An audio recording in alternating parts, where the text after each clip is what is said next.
यदि आप भी करते हैं भगवान शिव की पूजा तो जानिए शिवलिंग पर सबसे पहले क्या चढ़ाना चाहिए और चढ़ाने का क्या है सही तरीका। शिवलिंग के जरिए ही भगवान शिव की आराधना की जाती है, लेकिन शिवलिंग में भगवान शिव के साथ साथ उनका पूरा परिवार विराजमान है। ऐसे में बहुत से लोगों को समझ नहीं आता कि शिवलिंग पर सबसे पहले क्या चढ़ाना चाहिए और कहाँ चढ़ाना चाहिए और वह शिवलिंग में बसे किस देवी देवता को अर्पित होता है। तो चलिए जानते हैं इस बारे में। शिवलिंग में भगवान शिव के अलावा कार्तिकेय, भगवान गणेश, माता पार्वती और शिव जी की पुत्री अशोक सुंदरी का भी वास माना जाता है। शास्त्रों के अनुसार भगवान भोलेनाथ की पूजा अर्चना शुरू करने से पहले सबसे पहले शिवलिंग पर गाय का कच्चा दूध स्टील के लोटे में चढ़ाना चाहिए, क्योंकि तांबे के लोटे में कच्चा दूध चढ़ाना शुभ नहीं माना जाता है। भगवान शिव के प्रतीक के साथ साथ शिवलिंग को ऊर्जा का स्रोत माना जाता है। शिवलिंग में भगवान शिव के अलावा कार्तिकेय, भगवान गणेश, माता पार्वती और शिव जी की पुत्री अशोक सुंदरी इत्यादि का भी वास माना जाता है। शिवलिंग की पूजा कई सारी मनोकामनाओं की पूर्ति के लिए की जाती है और प्रत्येक मनोकामना के अनुसार शिवलिंग पर कई सारी चीज़ें भी चढ़ाई जाती हैं। लेकिन क्या आप जानते हैं कि शिवलिंग पर सबसे पहले क्या चढ़ाना चाहिए? क्योंकि शिवलिंग की पूजा में नियमानुसार या कहें क्रमानुसार चीज़ें चढ़ाने का बहुत महत्व है।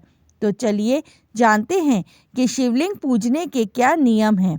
शास्त्रों के अनुसार भगवान भोलेनाथ की पूजा अर्चना शुरू करने से पहले सबसे पहले शिवलिंग के ऊपर जल अर्पित किया जाता है। जलाभिषेक करने से शिवजी शीतल होते हैं। शिवलिंग पर जल हमेशा तांबे के लोटे से चढ़ाना चाहिए। इसके साथ ही जल चढ़ाते समय ओम नमः शिवाय का जाप भी ज़रूर करें। जलाभिषेक करने के बाद आप दूध, दही और शहद भी शिवलिंग पर अर्पित कर सकते हैं और उसके बाद पुनः जल से स्नान कराने के बाद बेलपत्र चढ़ाएं, सफ़ेद फूल चढ़ाएं और एक धतूरा भी। शिवलिंग पर गाय का कच्चा दूध स्टील के लोटे में चढ़ाना चाहिए, क्योंकि तांबे के लोटे में कच्चा दूध चढ़ाना शुभ नहीं माना जाता है। सोमवार को विधि विधान के साथ शिवलिंग पर जलाभिषेक करने से भोलेनाथ मनचाहा वरदान देते हैं। भगवान शिव की पूजा करते समय जानिए शिवलिंग पर सबसे पहले क्या चढ़ाना चाहिए और चढ़ाने का क्या है सही तरीका। सबसे पहले शिवलिंग के दाहिने और बाएं स्थान पर स्थित गणेश जी और कार्तिकेय पर जल अर्पित करना चाहिए। फिर शिवलिंग का गोल घेरा जिसमें शिवलिंग स्थित है और जो मां पार्वती को समर्पित है, वहां जल चढ़ाना चाहिए।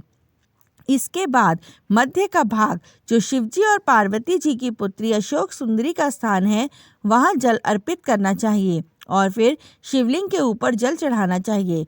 मान्यता है कि शिवलिंग पर भगवान शिव की पूजा करने से पहले गणेश जी, कार्तिकेय जी, मां पार्वती और अशोक सुंदरी जी की पूजा की जाती है। शिवलिंग भगवान शिव का सबसे प्राचीन प्रतीक है, जहां आप निराकार से आकार की ओर बढ़ते हैं। यह ब्रह्मांड और ब्रह्मांड के प्रतिनिधित्व का प्रतीक है। शिवलिंग का अर्थ सिर्फ शिव का होना ही नहीं है, अपितु यह मूक रूप से प्रकट होने वाली और सदा गतिमान रहने वाली उस परम चेतना का भी प्रतीक है। कई बार आपने देखा होगा कि छोटी छोटी चीज़ें आपको परेशान कर देती हैं। आपका मन राग द्वेष में फंस जाता है। शिवरात्रि पर सभी राग द्वेषों को छोड़कर बस भगवान शिव में अपना ध्यान लगाएं और यह जानें कि सब कुछ भगवान शिव ही हैं और उनसे ही हैं और सब कुछ उनमें ही समाने वाला है। हम सब भगवान शिव की बारात का ही हिस्सा हैं। आपने सुना होगा शिवजी की बारात में सभी प्रकार के प्राणी शामिल होते हैं। सिद्धजन, ऋषिगण, बुद्धिजन और यहाँ तक कि मूर्ख भी सब इस दिव्य बारात का हिस्सा हैं। हम सब शिवजी के परिवार का हिस्सा हैं। जब आपको इसका अनुभव होता है तब सारा जीवन ही उत्सव बन जाता है।